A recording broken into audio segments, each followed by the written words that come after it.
Okay, this is the next project.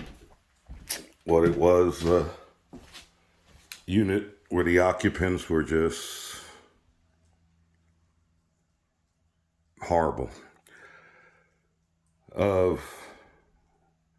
Built in the 50s, so we're probably talking about 7/8, close to it.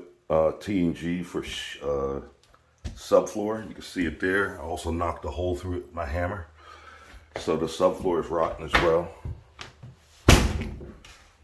I just kicked a hole through it, so yeah, it's rotten.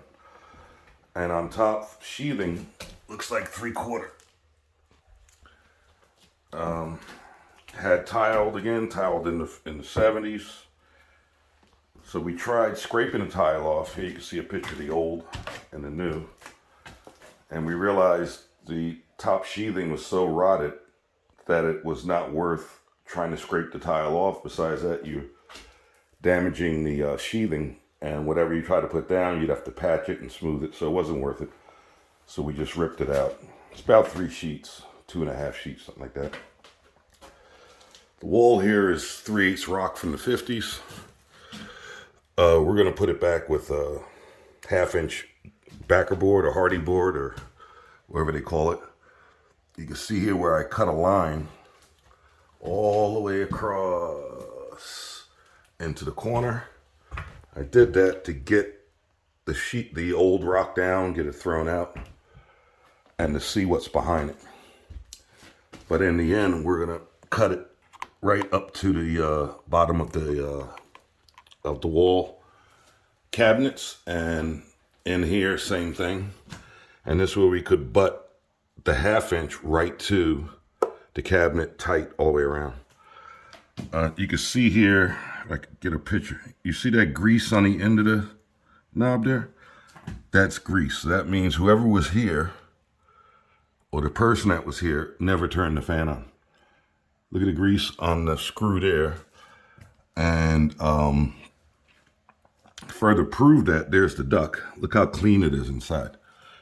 When I turned on the fan, besides wearing like super gloves, because it was literally covered in grease. You couldn't touch it without getting it all over your hands. I had to put on nitrile gloves and all that. The motor hummed and the fan blade moved a little. That kind of tells me that they never turned it on when they cooked. If they had, it would at least have moved. Even when I took the screws out to pull it down, it took a lot of effort to get it out because it was just glued with grease to the cabinet. You can see here along the edge and along here and here. So this is not the right way to use. There was actually piece of metal up here to protect the wall from grease, and you can still see that with the metal, the grease got behind the metal. The only way that happens is if it was never cleaned. That's the only way it happens. So we got the floor up, we got that thrown out. We just kicked a hole through the subfloor with our foot, so that tells me that the subfloor is rotten. And now we're gonna get this rock out and see what's behind there. This plumbing here was done 5 years ago by us. That's new pipe going down. House is cast iron building drain. And I have other videos, but I'll start making a series now because this is going to be our project to get the kitchen back together. There's the cabinet. It was nasty as well.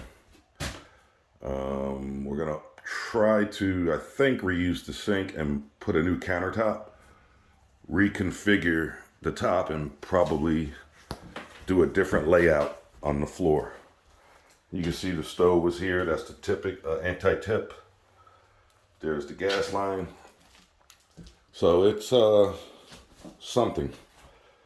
It's really a shame because it's a really nice place to live. All right, we'll see you on the next one.